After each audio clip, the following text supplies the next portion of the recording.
आज वाराणसी में प्रवीण काशी राष्ट्रीय अध्यक्ष अखिल भारतीय टोटो ई रिक्शा यूनियन वाराणसी की बैठक नगर निगम में एसडीएम के साथ हुई। बैठक में मुख्य मांगे रखी गई, जिसमें पुलिस उत्पीड़न मुक्ति, यातायात ग्रस्त क्षेत्रों में टोटल स्टैंड की व्यवस्था, टोटो पार्किंग चार्जिंग की सुविधा को डिजिटल रूप में लागू किया जाए, मानक पार्किंग दर चार्जिंग के लिए LMB 11 कनेक्शन की दर 770 रुपए पैसे की जाए। इसके बाद सदाए न्यूज चैनल पर अपनी प्रतिक्रिया रखते हुए जुबैर खान बागी के साथ प्रवीण काशी राष्ट्रीय अध्यक्ष अखिल भारतीय टोटो ई रिक्शा यूनियन।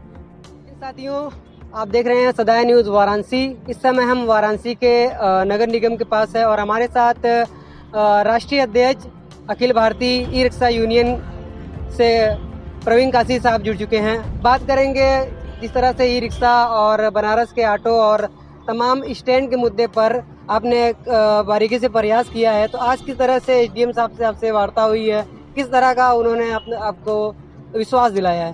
देखिए, आज हम लोग जो है कल की जो हमारी बातचीत शुरू हुई थी प्रशासन से, उसी के क्रम में आज हम लोग SDM अनिल कुमार यादव जी के ऑफिस में आए थे।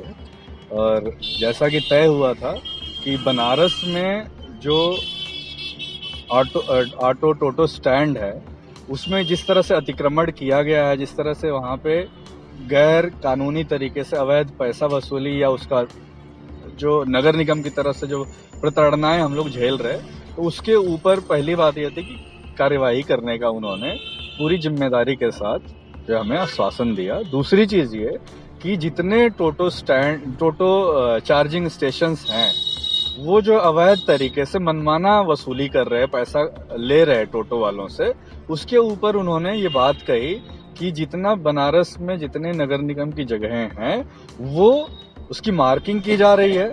आज हम लोगों ने करीब 17 चार्जिंग स्टेशन की बातचीत की, जो पूरे बनारस के लगभग क्षेत्रों में आते हैं।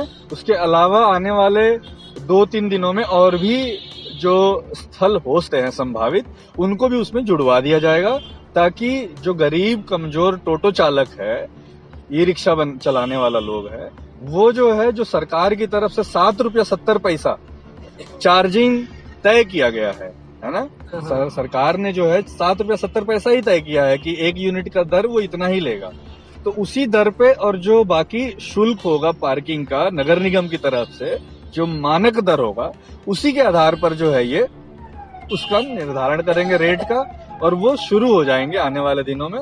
तो ये आज जो है ये सिर्फ बातचीत नहीं हुई, उसकी मार्किंग तय हुआ कि आने वाले समय में इन जगहों पे जो है चार्जिंग स्टेशन खुल जाएंगे। इससे जो सबसे कमजोर तबका है यहाँ का टोटो चालक, उसको जो है सीधा 50 से 70 रुपए तक का प्रतिदिन उसको जो है बचत हो जाएगी उसके पॉकेट में। तो ये एक बड़ा ही धन्यवाद के लायक है प्रशासन, जो बड़े कम समय में इस काम को उन्होंने गंभीरता से लिया है, और हम इसके लिए उनको धन्यवाद देते हैं। पर अभी बातचीत का एक जो है क्रम था, और बातचीत अगले दौर का जो है फिर चालू अब चलेगा। और इसके अलावा जो है पुलिस प्रशासन से जो बातचीत है अभी नहीं हुई है कि यातायात के तरफ से, यातायात पुलिस की तरफ से जो प्रताड़नाएं हम लोग झेल रहे हैं, वो जो है कैसे रुकेगी। तो अभी पुलिस कमिश्नर की तरफ से कोई मीटिंग हमसे नहीं हुई है। हम चाहेंगे कि जल्दी ही जो है यातायात प्रशासन, यातायात पुलिस की तरफ से एक इनिशिएटिव लिया जाए, एक शुरुआत हो कि भाई कैसे जो है पुलिस वालों से जो हम पीड़ित हो रहे हर रोज, वो कैसे रोके। ठीक, आज जो है ये बात तय हो गया कि वर्दी में जो भी निगम के कर्मचारी हैं जो टिकट काटते हैं, वो लोग डिजिटल तरीके से काटेंगे।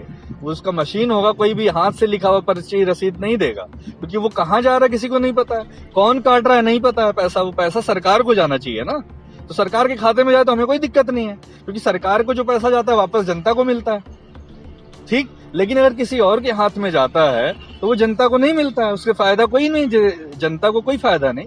तो हम लोग यही कहे आज। तो आज जो है बड़ा संतोषजनक रहा हम लोगों की मीटिंग, और हम लोग फिर, हमें उम्मीद है कि जल्दी ही पुलिस प्रशासन के साथ भी हमारी बैठक होगी, और पुलिस प्रशासन भी हमारी समस्या का जो है निवारण करेगी। इसमें तीसरा जो आपका मुद्दा था स्टैंड को लेकर, उस पर किस तरह से बात की? स्टैंड पे कुछ सकारात्मक उन्होंने कहा कि हम जल्दी ही जो है एक्शन लेने वाले हैं, और मुझे लग रहा है कि उस पे एक्शन होगा, है ना।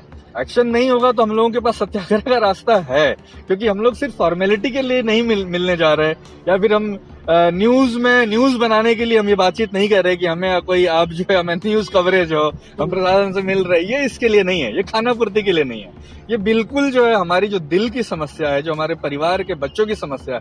आदमी मेहनत करता है, इतनी कड़ी धूप है, टोटो वाला निकल गया, ऑटो वाला निकल गया है, खड़ी दोपहरी में खड़ा इंतजार कर रहा है कि 2 यात्री मिल जाए, 4 यात्री मिल जाए तो यहाँ से वहां ले जाएगा तो 2 पैसा कमाएगा, घर चलाएगा, है ना। वो जो है उसकी लड़ाई है, ये उस संवेदना को लेकर के है, ये इसके लिए नहीं है। ठीक, तो हमें और वो संवेदना प्रशासन ने महसूस की है। मैं ये कह रहा हूं, मैं प्रशासन को बिल्कुल भी जो है यहाँ पे धन्यवाद दे रहा बार बार कि उन्होंने महसूस की है। नहीं करेंगे तो हमने 13 तारीख का इसी महीने में 13 मई का हमने सत्याग्रह का दिया हुआ है, सत्याग्रह किया जाएगा। वो तो हमारे अधिकार क्षेत्र में है, लेकिन मुझे लगता है उससे पहले ये जो है बहुत ही ठोस जो है जमीन पे कुछ न कुछ आ जाएगा। समस्याओं का समाधान की उम्मीद पूरी जाती है। हाँ, हम समस्याओं का समाधान है। वो एक कहता है ना, दुष्यंत का शेर है कि सिर्फ हंगामा खड़ा करना मेरा मकसद नहीं, मेरी कोशिश है कि सूरत बदलनी चाहिए। तो वो बात लेकर के हम आए, हम हंगामा करने नहीं आए। हंगामा हो रहा है ना, पर हम चाहते हैं कि बातचीत, सहयोग, और हमारा शहर है, हमारा प्रदेश है, हमारा देश है, हम बनाना चाहते हैं और ये बनाए प्रशासन, शासन की जिम्मेदारी वो करे। हम उनको धन्यवाद देंगे। हम पूरा टोटो यूनियन जो है, पूरे टोटो पे चालक एक फूल लेके आएंगे। अगर ये बन जाता है चार्जिंग स्टेशन तो हम लोग गुलदस्ता लेके आएंगे और इनको नगर निगम को भी देंगे, पुलिस प्रशासन को भी देंगे, यहाँ के सांसद को भी देंगे, विधायक को भी देंगे। हम लोग जो है यहाँ की जनता है, धन्यवाद देंगे, है ना। ठीक जी। बहुत अच्छा लगा बात करके कि बराबर जो अभी अनशन की बात थी, जिस तरह से अधिकारी ने इन लोगों को अपनी राय दी है और किस तरह से इन लोगों की बात को सुनने के बाद जो आदेश होने वाला है, जो सुविधाएं मिलने वाली है, उनके लिए स्पष्ट रूप से कह दिया गया है कि आप जो भी समस्याएं हैं उनका हल यहाँ से होगा। तो भी बहुत अच्छा प्रयास रहा है प्रवीण काशी जी का और अखिल भारतीय ईर्षा यूनियन का। तो जिस तरह से अब देखते हैं कि जो बनारस की जो ऑटो स्टैंड की समस्याएं हैं उन पर किस तरह से खरे उतरते हैं कि नहीं, क्योंकि प्रशासन तो मीटिंग बराबर कई संगठन के साथ करती रही है और इसके बाद देखते हैं कि स्टैंड मिलता है या नहीं। जुबैर खान बागी साहब, आपसे भी कुछ बात हो सकती है, तो किस तरह से देखते हैं कि आप तो बराबर अभी मीटिंग करते रहे हैं, नगर निगम है और आरटीओ है, तमाम अधिकारी के साथ मीटिंग करते रहे हैं। ये समस्याएं जो है 20 वर्षों से चल रही हैं ऑटो स्टैंड की, तो किस तरह से देखते हैं आज की बात में और पुरानी बात में क्या फर्क लगा आपको? आज पहली बार साल मुझे उम्मीद जगी कि अब कुछ चालकों के लिए अच्छा होगा। जिस तरह से एसडीएम साहब ने बात की और इतनी तीव्रता से चीजों को उन्होंने क्रियान्वयन करने का जो प्रयास किया, तो एक उम्मीद जगी कि नहीं, अब हमारे चालकों के लिए भी बनारस में स्मार्ट सिटी की तरह स्मार्ट बनने का एक मौका मिलेगा। और मुझे पूरी उम्मीद है कि आने वाले दिन में अगर इन्होंने जो बातें की हैं और मुझे उम्मीद है कि अमल करेंगे, तो बनारस ऑटो रिक्शा और रिक्शा चालकों के लिए बदला हुआ नजर आएगा। और बड़ी आशा के साथ और उम्मीद के साथ हम आज यहाँ से जा रहे हैं कि आने वाले दिन में हमारे चालकों के लिए कुछ तो बेहतर होगा। और जो अभी स्टैंड की समस्याएं हैं, वो समस्याएं चूंकि उस समस्याएं बहुत गंभीर समस्या है, जो ये लोग कागज पे और ये पेपरों पर बना के दे देते हैं, उससे कुछ न कुछ जो ये देते हैं उतने स्टैंड बन भी नहीं सकते। तो इन्हें एक ईमानदारी से जो काम करने को उन्होंने बात की है कि जहाँ जहाँ स्टैंड है मैं वहाँ बनाऊंगा।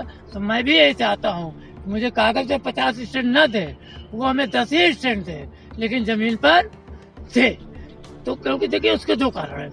जब हमारा चालक जब निकलता है घर से तो वो 4 पैसा कमाने निकलता है, तो वो बराबर रनिंग के चक्कर में, लेकिन कहीं ऐसी परिस्थिति आ जाती है कि कहीं उसको नाश्ता करना है, कोई परिवार का आ गया, कोई रिश्तेदार आ गया, तो जब पार्किंग है तो गाड़ी खड़ी करके उनके साथ कैसे कहीं चाय पानी नाश्ता या उसकी कुछ अपनी जरूरतें हैं या कुछ आराम करना चाहता है तो कैसे करेंगे। तो हम ये नहीं करें कि आप सारों को स्टैंड दीजिए, लेकिन जो स्टैंड का फैसला है उस व्यवस्था को दीजिए कि कम से कम हमारे चालकों को इमरजेंसी विशेष परिस्थितियों में उसका इस्तेमाल कर सके, उनकी गाड़ियां चलान। आप एक देख लीजिए, आप एक गाड़ी पे उठा के देख लीजिए 30 से 40 हजार रुपया महीने में चलान हो जा रहा है। और सिर्फ नो पार्किंग में 80% चालान मिलेंगे। आप बताइए जहाँ पार्किंग ही नहीं है, तब तो हमारा चालक जहाँ खड़ा करेगा वहां आप चालान कर दोगे, क्योंकि पार्किंग तो है ही नहीं है। तो जो ये नो पार्किंग का चालान है, मैं यातायात विभाग से फिर अनुरोध करूंगा कि पहले पार्किंग की व्यवस्था कराए, उसके बाद नो पार्किंग का चालान करे, वरना जितने भी नो पार्किंग का चालान हुए उसकी भरपाई इस नगर निगम से ले, क्योंकि हम 20 सालों से इसका पैसा दे रहे हैं स्टैंड का और स्टैंड मिला नहीं। तो इसका जिम्मेदार मेरा ऑटो चालक, रिक्शा चालक नहीं, नगर निगम है। और इसकी जो है, वरना ये चालान जब तक स्टैंड ना बना ले इसको बंद करे, और जितने ही चालान किए हैं नो पार्किंग के नाम पर उन सबको माफ करे हमारे चालक। ठीक है, बहुत अच्छी लगा बात। जैसे आज जो बातें हुई हैं, इसके बाद अगली बैठक के लिए कुछ समय, क्योंकि आपका जो 13 मई को अनशन शुरू होने है, इसके लिए आपकी तैयारियां हो चुकी हैं, तो अगली तारीख कुछ मिली है आपको, किस तरह से देखते हैं? तारीख तो नहीं तय हुई है, पर इन्होंने जो कल हमारी एडीएम सिटी के समक्ष जो बात की शुरुआत हुई थी, तो इन्होंने कल शाम को ही समय तय कर दिया कि आज सुबह मीटिंग हो जाएगी। तो आज की मीटिंग हो गई है और हमने समय लिया है 1 से 2 दिन का, कि ताकि हम और जगहों का जो है निरीक्षण करके, ताकि वो स्टैंड और जो चार्जिंग की जो के लिए जो ना पुख्ता जमीन चाहिए, कि ऐसा ना हो कि हम कोई जगह बताएं और वो जगह हो ही ना, तो हमारी तरफ से बात खाली जाएगी। तो हमने भी और प्लस उन्होंने भी जो है अपनी तरफ से जो अधिकारियों की ड्यूटी लगाई है लेखपाल वगैरह की, कि भाई पटवारी की, कि वो जगह का बताएंगे और वो जगह सुनिश्चित हो जाएगी। तो ये मान लीजिए, ये तो पहली शुरुआत है कि जगहों का मुआयना होना। दूसरी बात यह है कि जो पहले से तय स्टैंड है उस पे उन्होंने एक्शन लेने की बात कही है। हाँ, तो पहली चीज तो जो पहले से कागज पर है उन पे एक्शन हो जाए, तो उसकी मार्किंग की बात उन्होंने कही है, वर्दी की बात उन्होंने कही है, वो सारी बातें हुई है। अभी मीटिंग, अगली मीटिंग समय नहीं तय हुआ है उनकी तरफ से, मुझे लगता है जल्दी ही फोन, और कल जैसे कल फोन आया था वैसे ही आएगा और हम लोग मीटिंग करेंगे। एक बढ़िया काम उन्होंने ये भी किया है कि कार्यदायी संस्था जो है उनके लोगों को भी बुलाया हुआ। हाँ, ये बड़ी चीज है जी। वो पूरी टीम बैठी थी, जो ऐसा नहीं कि वो सिर्फ अपने से ही कुछ बोल रहे, पूरा पेपर लेकर के, पूरा जो रिसर्च हुआ था इसके ऊपर, शोध हुआ था पार्किंग चार्जिंग को लेकर के, वो सारी पूरी टीम के लोग बैठे थे, उनके साथ पूरी उससे बात हुई।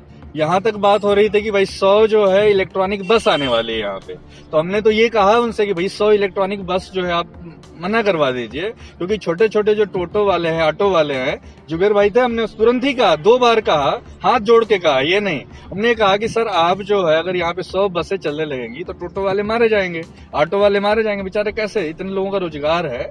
तो वो सर बनारस के लिए, वैसे ही बनारस में जाम लगता है, ठीक है, तो हमने सुझाव दिया है, ठीक है, तो उन्होंने बोला ये केंद्र का मामला है, तो हम प्रधानमंत्री मोदी जी तक ये बात पहुंचाएंगे, कोशिश करेंगे कि भाई सुझाव लें, आप जो है आपके नागरिक हैं, आपके वोटर हैं, आपके मतदाता हैं, तो आप प्रधानमंत्री हैं देश के, उसके अलावा यहाँ के सांसद हैं, महादेव की नगरी है, तमाम लोग, गुलदस्ता है बनारस, गंगा जमुनी तहजीब है बनारस, तो यहाँ पे जो है लोग जो है ना, लोगों का कैसे ख्याल किया जाए, तो लोगों का ख्याल लोगों के घर से, परिवार से और पेट से होगा, लोगों का पेट पलेगा तभी आप लोगों का ख्याल करने वाले माने जाएंगे। तो अगर मान लीजिए आपकी नीतियां 100 बस हो जाए, कल 200 बस हो जाए, तो छोटा छोटा लोग जो है ना, तो हमने ये कह दिया उनको बात, वो उनके अधिकार क्षेत्र से बाहर था और उन्होंने उसको भी सुना, है ना।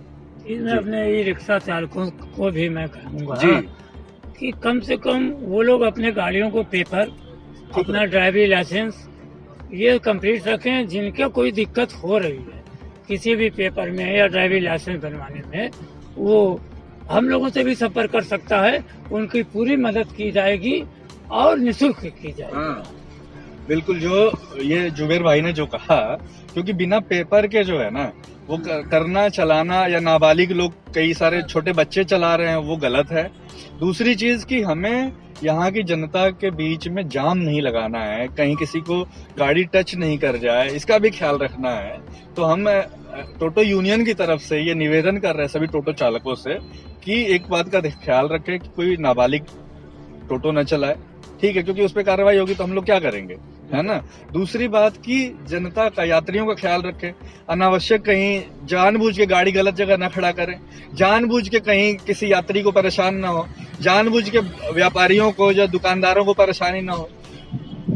बाकी स्टैंड की और इस सारी चीजों की व्यवस्था हो जाएगी तो मुझे लगता है कि जानबूझ के यात्री हमारे चालक भी जो है कहीं अनावश्यक तो खड़ा नहीं करते, हम तो सहयोगी हैं, पर फिर भी हम एक अपील कर रहे हैं क्योंकि बार बार ये बात कही जाती है कि टोटो चालक भी जो है कहीं कहीं जो है उनके साथ भी वो भी गुस्ताखी कर देते हैं। तो टोटो चालकों से, अपने दोस्तों साथियों से हम लोग निवेदन करते हैं आपके माध्यम से कि भाई आप लोग भी अपनी तरफ से कोशिश करें कि इस तरह की हम लोगों की तरफ से कोई गलती, कमी, कमजोरी ना हो जिससे कि हमारी बदनामी हो, न यूनियन की बदनामी हो, न चालक की बदनामी हो, न हमारे समाज की बदनामी हो। इस बात का ख्याल हमें ही रखना। एक बहुत अच्छा लगा बात करके। मिलते हैं अगली अपडेट पे। चैनल पर नए तो चैनल को लाइक करें, सब्सक्राइब करें और दोस्तों में शेयर जरूर।